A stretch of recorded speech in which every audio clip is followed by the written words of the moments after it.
이것을 알라. 말세에 고통하는 때가 이르러 사람들이 자기를 사랑하며 돈을 사랑하며 자랑하며 교만하며 비방하며 부모를 거역하며 감사하지 아니하며 거룩하지 아니하며 무정하며 원통함을 풀지 아니하며 모함하며 절제하지 못하며 사나우며 선한 것을 좋아하지 아니하며 백신하며 조급하며 자만하며 쾌락을 사랑하기를 하나님 사랑하는 것보다 더하여 경건의 모양은 있으나 경건의 능력은 부인하니 이 같은 자들에게서 내가 돌아서라. 그들 중에 남의 집에 가만히 들어가 어리석은 여자를 유인하는 자들이 있으니 그 여자는 죄를 중히 지고 여러 가지 욕심에 끌린 바 되어 항상 배우나 끝내 진리의 지식에 이를 수 없느니라. 얀네와 얀브레가 모세를 대적한 것 같이 그들도 진리를 대적하니 이 사람들은 그 마음이 부패한 자요 믿음에 관하여는 버림받은 자들이라. 그러나 그들이 더 나아가지 못할 것은 저 두 사람이 된 것과 같이 그들의 어리석음이 드러날 것입니다. 아멘. 1절 말씀이 너는 이것을 알라. 말세 고통하는 때가 이르러 이렇게 되어져 있는데요. 좀 더 쉽게 말씀을 본다면 왜 삶이 힘들어지고 성장이 일어나지 않고 성숙해지지 않으며 항상 곤고하고 어려울까? 그런 때가 고통하는 때죠. 그럴 때 2절부터 나오는 이 19가지를 살펴야 한다. 이렇게 보시면 말씀이 좀 더 쉽게 이해가 되지 싶습니다. 그래서 왜 이렇게 힘들지? 왜 이렇게 항상 부대낄까? 왜 이렇게 마음에 자유함이 없고 항상 이렇게 짜증이 나고 화가 나고 분이 나고 싫고 절망스럽고 이렇지? 그게 우리가 다 고통스러운 때 아니겠어요? 그럴 때에 2절부터 나오는 19가지 사람들이 자기를 사랑하며, 이건 연언문이라고 생각해요. 저는 연언문 이렇게 적었어요. 19가지 중에서도 제일 중요해 보이죠. 핵심이기도 하고요. 자기를 사랑해서 오는 것들이 다니까요. 자기를 사랑하는가 하나님을 사랑하는가. 사실은 하나님을 사랑하면 자기를 사랑하는 것도 절제가 되고 또 자기를 사랑하는 일도 되죠. 거룩한 자기 사랑 말입니다. 정욕을 쫓는 자기 사랑 말고.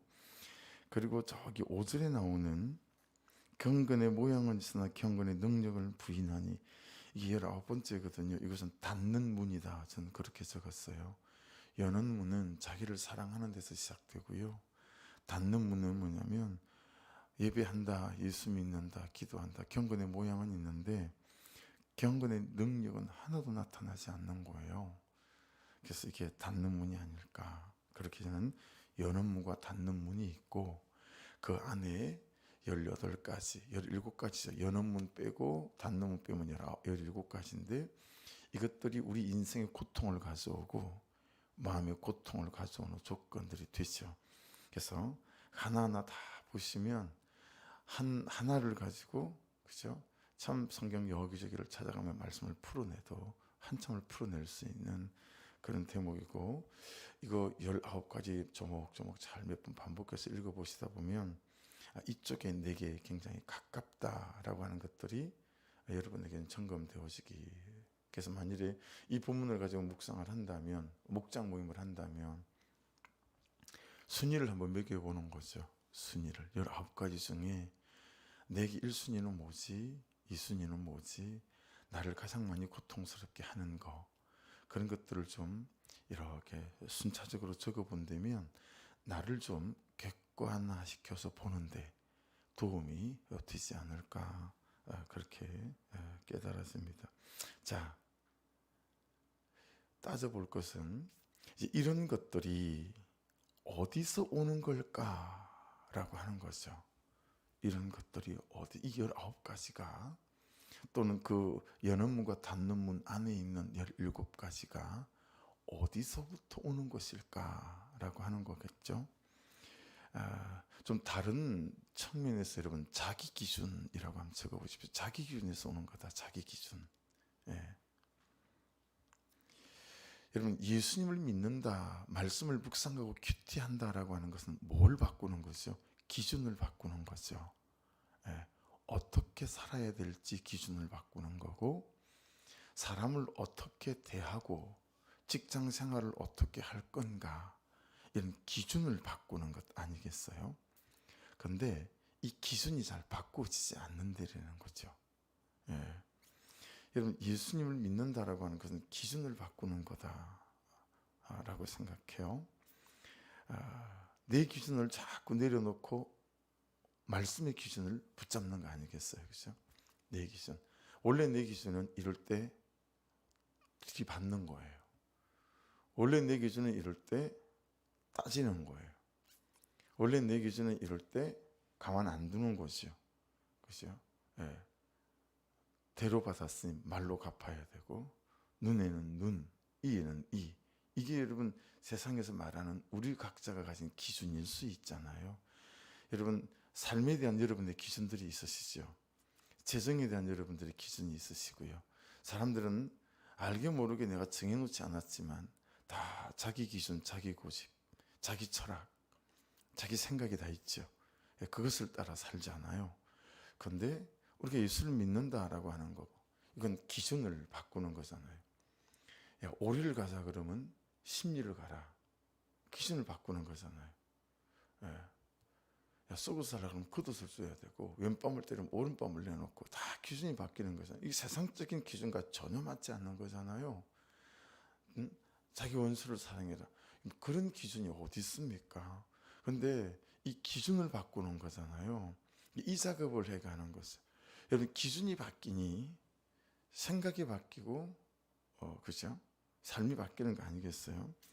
그러니까 여러분 이 기준이 갖고 있는 힘이 있어요. 기준이 갖고 있는 힘이 뭘까요?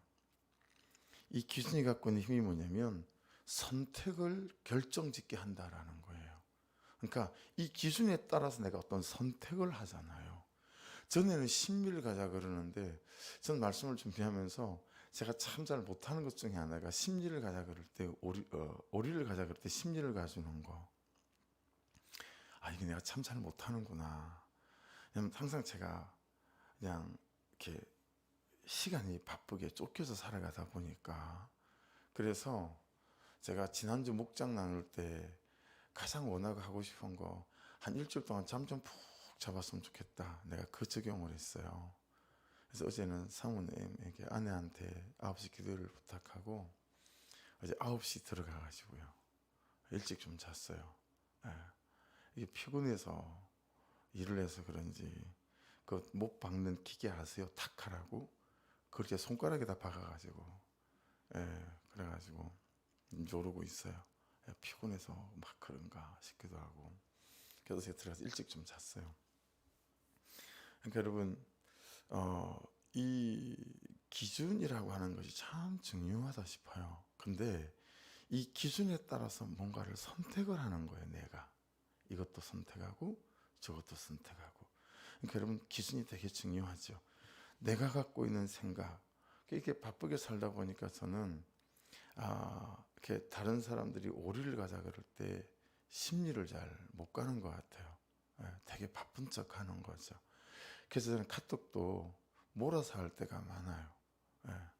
몰아서 한 번에 카톡 어떤 데는 카톡이 40통, 30통이 와 있을 때가 있어요. 그냥 오전에 일 시작하면 뭐 하다 보면 점심때 돼야 이걸 이제 보니까, 그래서 이게 좀 불성실하게 비춰가지고 이걸 좀 잘 바꿔야 되는데, 이게 이제 불성실해 보이잖아요. 그때 바로 즉답을 해야 되는데 막 하는 일에 바빠가지고 하다가 보면 그냥 열 몇 개가 와 있으면 한꺼번에 쭉 답을 하는 거예요. 그래서 이게 사람이 좀 불성실하게 보이는구나, 뭐 이런 그게 있어요. 그러니까 내가 기준을 좀 바꾸는 게 필요하겠죠.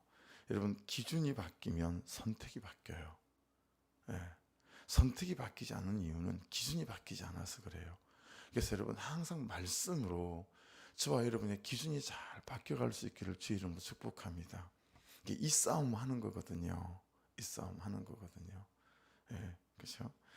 그래서 내가 무슨 기준을 붙잡고 있는가에 따라서 그에 맞는 선택을 하게 되어지는 거죠. 그리고 그렇게 하는 선택은 뭘 바꾸겠어요? 내 삶을 바꾸는 거죠. 그리고 내 인생을 바꿔요. 그렇잖아요. 그러니까 기준이 바뀌면 선택이 바뀌고, 선택이 바뀌면 이제 내 삶이 바뀌고 인생이 바뀌는 거죠. 그런데 그 기준을 바꾸는 것도 성령이 주시는 은혜고, 그렇죠? 그 기준에 따라서 기준이 여러분 바뀐다고 선택이 금방 바뀌나요? 이 하나하나가 참 은혜고, 기도를 통해서 성령의 충만함이 없이는 바꿀 수 없는 것들이죠. 은혜의 작용이, 성령의 역사가 있어야 되는데, 그래서 말씀과 기도가 오기 말이 참 맞다 또 깨달아지는 거죠. 그 사람 이런 사람이야. 여러분, 가끔 우리가 그냥 그 사람을 평가하는 게 아니라 그냥 누군가가 그 사람에 대해서 궁금해할 때, 아, 그 사람 이런 사람이야, 이런 분이야, 이렇게 말할 수 있잖아요. 그렇죠? 그건 어떤 거겠어요? 그 사람이 붙잡고 있는 기준이 그 사람을 어떤 선택을 하게 만들어서, 그래서 그 사람의 성품과 인품과 삶이 되어진 결과물, 그게 그 사람은 이런 사람이야 라고 하는 것 아니겠어요? 그죠? 그러니 여러분 19가지 이런 하나하나들이 다 어떤 기준에서 온 거다. 그렇게 정리를 해보시고 나의 기준을 살피는 것들이 너무 중요한데, 그 나의 기준을 내려놓고 말씀의 기준을 붙잡아 가는 것들이 큐티며 묵상 아니겠는가, 그런 거죠. 여러분, 그렇다면 이 기준에 가장 큰 영향을 미치는 건 어떤 걸까요? 이 기준에 가장 큰 영향을 미치는 거, 6절 한 가보십시다. 그들 중에 남의 집에 가만히 들어가 어리석은 여자를 유인하는 자들이 있으니 그 여자는 죄를 중히 지고 여러 가지 욕심에 끌린 바 되어, 밑줄이에요. 이거예요. 여러 가지 욕심에 끌린 바 되어. 내 기준에 가장 큰 영향을 미치는 것은 여러 가지 자기 욕심에 끌린 바 되는 거예요. 예. 여러분, 이거 기억나세요? 몇 번 소개한 것 같아요. 욕심, 에피데미아라고 하는 단어. 예. 충동, 욕망, 갈망, 이런 거죠. 그러니까 여러분, 이 에피데미아는 긍정적인 요소도 있고 부정적인 요소도 있습니다. 예. 그렇죠? 우리가 하나님을 갈망하잖아요. 긍정적인 요소죠. 진실한 삶 갈망하잖아요. 긍정적인 요소죠. 근데 부정적인 요소는 뭐예요? 충동적인 거, 정욕적인 거, 그렇죠? 욕망, 이런 것들은 이 에피데미아의 욕심의 부정적인 요소 아니겠습니까? 그래서 여러분, 이 욕심에 끌림 받은 거, 이제 욕심 때문에 어떤 기준이 딱딱 바뀌는 거죠. 내가 그 기준을 붙잡게 되는 거죠. 그래서 여러분 잘 생각해 보세요. 욕심의 뼈대를 이루는 게 있어요. 욕심의 프레임, 욕심의 뼈대를 이루는 거. 욕심의 뼈대를 이루는 게 뭘까? 그건 여러분 가치 평가예요. 어떤 것이 좋은 거야, 어떤 것이 나쁜 거야, 이런 가치 평가를 하는 데 있어요. 예, 이게 욕심의 뼈대예요. 쉽게 예를 든다면 돈이야, 돈이 제일이야. 대한민국에서 돈 있으면 못할 게 없어. 근데 여러분, 북한도 그렇대요. 로데오에 있을 때 탈북자들 2명이 잠시 교회를 거쳐간 경우 있죠. 탈북자들 제일 많이 사는 데가 안산, 시흥 이쪽이거든요. 나라에서 탈북자들만 집단적으로 이렇게 보내는 지역들이 있어요. 그 중에 하나가 파주이기도 해요. 그래서 3단지에 탈북자들이 많이 살잖아요. 네. 그리고 이제 지역마다 그분들을 신앙생활할 수 있도록 주축으로 세운 교회들이 있어요. 이제 맡기는 교회가. 그래서 우리 파주 일산 이쪽에는 일산 광성교회입니다. 네. 광성교회가 탈북자들 중에 하나원에서 예수를 믿는 사람, 북한에서 예수를 믿었던 사람, 이런 분들 중에는 그 지역별로 이렇게 보내는 교회가 있어요. 그래서 우리 이쪽 지역은 광성교회라, 광성교회는 북한 선교회가 굉장히 활성화되어져 있습니다. 북한 선교회가 굉장히 크고 활성화되어져 있거든요. 그래서 북한 사람들을 자기들도 고향 사람을 만나고 싶으니까 이제 그런 교회를 찾아갈 수밖에 없죠. 강성교회 가면 되게 많이 있는데 그분들이 그러더라고요. 남자분 두 분이 돈 있으면 북한보다 살기 좋은 세상은 없대요. 나라 중에. 정말 평양에 사는 사람들 아무나 평양에 못 살잖아요. 평양에 딱 살게 하는 사람이 따로 정해져 있거든요. 근데 평양에 있고 이런 사람 중에 돈 있으면요 정말 살만하답니다. 북한이. 세상에 여러분 안 그런 나라가 어디 있겠어요. 돈 있으면 다 살만하지 않을까요? 이런 거죠. 이게 가치 평가하는 거잖아요. 이 가치 평가가 욕심의 뼈대를 이루는 거라고요. 그러니까 이 돈 중심으로 내가 사는 거예요. 이해되시죠? 예. 그 욕심에 끌려서 이제 내가 돈을 선택하는 거죠. 예. 그죠? 그게 기준이 되는 거예요. 다 연결되어지죠? 기준에서 선택하게 만드는 건 욕심, 욕심의 뼈대를 이루는 건 가치 평가다라는 거예요. 아니야. 외모야. 일단 예쁘고 봐야 돼. 그래서 여러분 우리나라를 성형공화국이다 하잖아요. 예, 여러분 얼마나 세계 각지에서 중동 사람들, 동남아시아 우리나라 얼마나 많이 성형하러 옵니까? 싸고 잘하고. 예, 우리나라 성형. 예, 중국 사람들. 그래서 비웃을 때, 비아냥거릴 때 한국 여자들은 그냥 얼굴 그대로 보면 안 된다는 거예요. 다 뜯어고쳐가지고. 여러분 남자들이 차를 살 때 가장 중요하게 생각하는 건 여성들도 마찬가지라고 봐요. 승차감 아니겠어요? 이야 탔더니 와 승차감이 장난이 아니야 이러잖아요.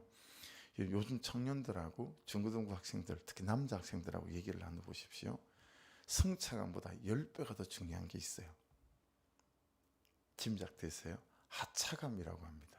난 처음 들어봤어요. 예, 나 최근에 들은 말이거든요. 청년들하고 이렇게 얘기하다가 하차감. 승차감보다 10배가 더 중요한 게 하차감이래요. 왜 그런 줄 아세요? 그 차에서 딱 내릴 때 사람들이 나를 바라보는 그 시선, 이게 하차감이라네요. 그래서 벤츠에서 내리면 그 하차감이 장난이 아니래요. 사람들이 벤츠네 그러고 쳐다보는 그 하차감이 승차감보다 10배 더 중요하대요. 그래서 좋은 차를 사야 된대요. 이게 여러분 이 시대 청년들과 남자 학생들 아이들의 사고방식이에요. 뭐예요? 가치평가. 이 가치평가가 그렇게 하차감에게 되어지니까 어떻게 되겠어요? 이게 욕심이 되는 거죠. 그죠? 그러니 그걸 선택해야 되는 거예요. 그러니 여러분 이게 이 가치가 말씀 안에서 바뀌지 않으면 이 단계별로 가서 이 19가지가 고스란히 우리가 살아가는 삶의 방식이 되어진다 라고 하는 것들을 깨닫게 되었으니까 여러분 이 묵상을 통해서 우리가 우리의 기준을 바꾸는 것들이 얼마나 중요한 일인지 몰라요. 얼마나 중요한지 몰라요. 여러분 자동차, 시계, 옷, 집 이게 전부 다 내가 이런 사람이거든. 내가 이 정도는 살아. 예. 이 자신을 드러내려고 하는 자기 사랑이잖아요. 예. 자신을 드러내려고 하는 자기 사랑이에요. 예. 제주도에서 서울 올라올 때 여러분 그런 성도들 봤어요. 제가 그쪽에 있으면서 그 좀 저렴한 비용으로 타고 오는 비행기를 뭐라고 그러죠? 그거 쪽팔려가 못 한다는 거예요. 꼭 대한항공을 타야 된대요. 뭐 그럴 수도 있겠죠. 근데 우리는 싼 게 좋잖아요. 그죠? 싸면 그냥 장땡이잖아요. 근데 이게 사람들의 시선과 자기 사랑 때문에요. 이게 안 되는 거죠. 성공도 그럴 수 있죠. 학벌도 그럴 수 있고요. 브랜드에 집착하는 것도 그럴 수 있죠. 그렇습니다. 다 버리셨어요. 이게 금방 싹 다 버려지는 게 아니잖아요. 그죠? 그러니까 여러분 지금 하나님께서 바울 사도를 통해서 디모데하고 오늘을 살아가는 우리에게 무슨 말씀을 주시는 거죠? 한 두 가지라고 봐요. 첫째는 여러분 신앙생활을 한다고 대가지불을 하면서 열심을 내고 수고를 하는데도 잘 성장이 없고 성숙이 없다면 기쁨도 없고 재미도 없다면 자신의 기준이나 선택이나 마음의 중심을 잘 살펴봐야 된다라는 거예요. 이거 잘 살펴봐서 너희 기준이 바뀌었는지, 그 기준에 따라서 선택을 하는지, 여전히 열심을 내고 신앙생활을 하는데 내 기준도 하나도 바뀌지 않고 선택도 하나도 바뀌지 않아서 열심히 예배하고 기도하는 기준들이 하는 이유가 그 세속적 내 기준을 만족시키기 위해서, 그런 성공을 하기 위해서라면 어떻게 기쁨 있고 재미가 있겠느냐라고 하는 메시지가 녹아있죠. 두 번째는 뭘까요? 하나님이 주시려는 것하고 내가 바라는 것하고 다르다라는 거예요. 하나님이 주시려고 하는 것은 어떤 건지 여러분 아시죠? 근데 내가 원하는 것은 그런 게 아니에요. 그러니 항상 만나지를 못해요. 여러분, 내가 하나님을 바라보는 시선과 하나님이 나를 바라보는 시선이 딱 겹칠 때 기적들이 일어나고 우리 삶의 능력들이 일어나는 거잖아요. 그런데 항상 다른 곳을 바라보는 거예요. 하나님은 이쪽을 바라보는데 나는 항상 다른 곳을 바라봐요. 그러니 접점이 일어나지 않아요. 스파크가 일어나지 않는 거예요. 그러니까 여러분, 하나님이 주시려고 하는 것이 저와 여러분이 바라는 것이 될 수 있는 은혜가 있기를 주의 이름으로 축복합니다. 하나님이 그분이 주시려는 거룩함, 정직함, 의로움, 이런 것들인데 우리는 그런 게 아닌 거죠. 그래서 여러분 생각해 보세요. 잘 믿다가 방황하는 대부분의 이유, 제 주변에, 여러분 주변에, 이게 내가 원하는 것을 하나님이 주시지 않기 때문이에요.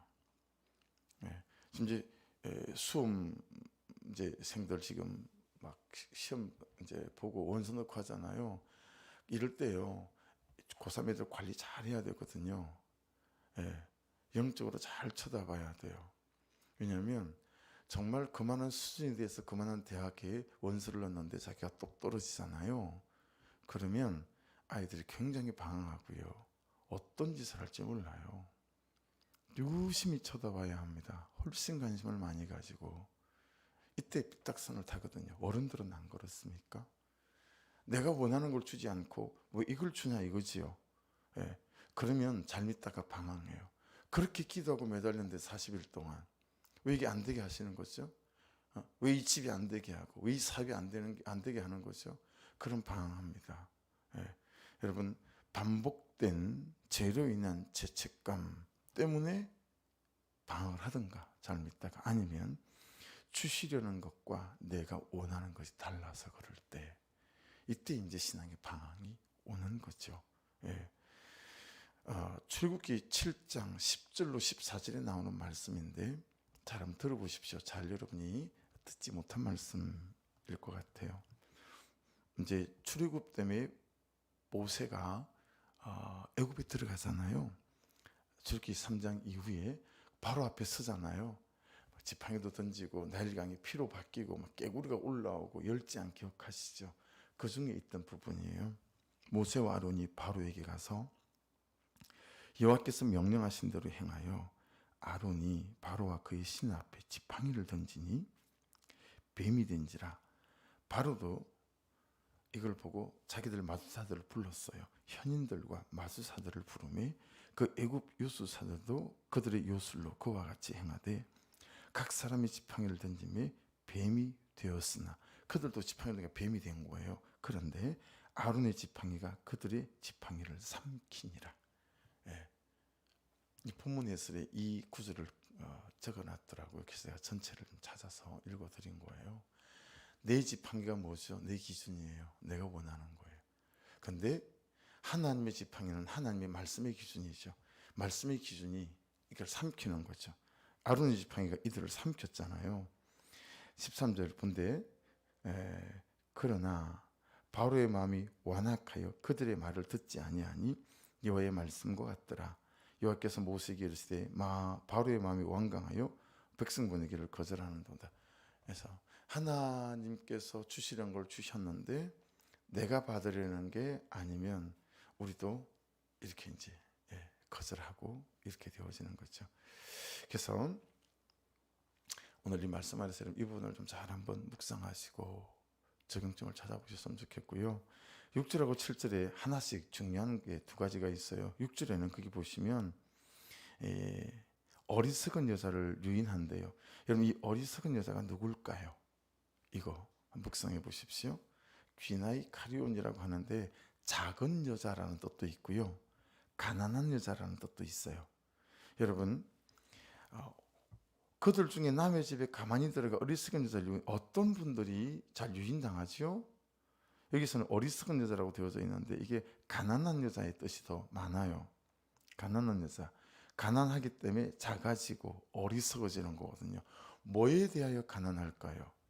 은혜에 대하여 가난한 자입니다.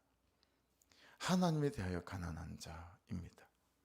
우리 같으면 성령 충만에 대하여 가난한 자입니다. 여러분, 성령 충만의 은혜에 대하여, 말씀에 대하여 가난하면 어리석어서 유인당할 수밖에 없다라고 하는 거. 그래서 여러분, 돈이 없는 가난함, 우리 참 불편하지만 말씀이 없고 은혜가 없고 성령이 없는 가난함은 위에 있는 19가지에 끌려 들어가 그 삶을 살아갈 수밖에 없는 사람이 된다. 이건 여성들에게만 해당되는 게 아니잖아요. 우리 모두를 말하는 거거든요. 왜냐하면 이제 여성들은 가정이라고 하는 것 안에서 여러 필요를 실제적으로 느끼는 사람들이기 때문에 그런 거다라고 하는 거죠. 7절에 가보세요. 항상 배우나 끝내 진리의 지식에 이룰 수 없느니라. 자, 진리의 지식이 뭐기에 항상 배우나 끝내 이룰 수 없는 걸까? 알리디아 에피고노시스라고 하는 거거든요. 여러분, 이게 이제 뭐냐면 복음이 실제가 되는 걸 말하는 거예요. 항상 배우는데 진리 지식이 이룰 수가 없는 거. 위에 있는 19가지 자기 사랑, 자기 욕심에 붙잡혀 있으면 복음이 실제가 안 돼요. 복음이 사실이 안 돼요. 제가 다른 식으로 표현한 걸로 말하면 어떤 것이겠어요? 주인이 바뀌지 않는 거예요. 계속 내가 주인이에요. 여러분, 주인이 바뀌면요 정말 신앙의 절정이 있거든요. 보지 못하던 것들이 보이고 희한하게 이렇게 연결이 돼요. 이렇게 구슬이 꿰지듯이 삶이. 그래서 이런 고백하게 되죠. 된다. 되네. 뭐 이런 고백들을 하게 되시죠. 그래서 여러분, 항상 배우시고 진리 지식이 이르시는, 복음이 실제가 되고 복음이 사실이 되고, 그리고 주인이 바뀌어서 참 자유함을 누리고 어렵지만 힘들지만 또다시 일어날 수 있는 감격이 있고, 이런 삶으로 여러분과 제가 잘 초대받는 그런 은혜가 있기를 주의 이름으로 축복합니다. 오늘 말씀 잘 유념해 보셔서 19가지 중에 어떤 것이 나에게 더 깊이 해당이 되는지 한번 체킹해 보시고, 그리고 내 기준이 얼마나 바뀌어서 가고 있는지, 여전히 내가 붙잡고 있는 기준, 이것만큼은 포기하지 못해. 그는 자기 사랑은 어떤 게 있는지, 정말 나도 성차감보다 하차감을 10배는 더 중요히 생각하는, 그런데 여전히 내가 현혹되어 있지 않는지, 자기 기준과 이 선택과 뼈대를 이루고 욕심의 뼈대를 이루고 있는 가치평가, 돈이면 돼, 여기 여전히 목을 메고 있는 사람은 아닌지, 그래가지고는요 여기 나오는 19가지 인생에 딱 들어맞는 인생밖에 더 될 게 없습니다. 이런 말씀을 기억하고 우리를 깊이 돌아볼 수 있는 메시지다 싶습니다. 기도하겠습니다.